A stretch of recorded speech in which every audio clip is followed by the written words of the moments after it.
তোমার রব কি বলে জানো? তুমি যাকে আমার চাইতে বেশি ভালোবাসবে, আমি তাকেই তোমার কাছ থেকে দূরে নিয়ে যাব আর তোমাকে বড্ড একা করে রাখবো। তিনি আরো বলেন, কখনো বলবে না যে তাকে ছাড়া আমি বাঁচবো না, কিন্তু আমি তোমাকে তাকে ছাড়াই বাঁচাবো। পিছনে সব আবেগ কেড়ে নিয়ে তোমাকে দিব্যি সামনে এগিয়ে নিয়ে যাব। তুমি কি দেখো নি, ঋতুরাও যে 2 মাস পর পর বদলাতে থাকে, ছায়া দেয়া গাছের পাতাও তো শুকিয়ে যায়, আর যখন সবর হারিয়ে ফেলে তখন ঝরে পড়ে। কিন্তু তোমার রব তো ধৈর্যশীল ও পরম দয়ালু। তিনি তো সেই ঝরে যাওয়া পাতার ঢাল থেকেও সবুজ পাতা গজান। তুমি কি দেখছো না, তোমার স্রষ্টার এই নিদর্শন?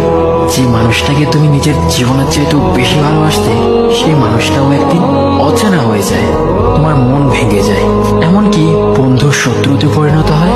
আর খানিক সময় পর শত্রু বন্ধুতে পরিণত হয়। যে মানুষটাকে তুমি নিজের জীবনের অংশ ভাবতে, সে মানুষটাও প্রতারণা করে।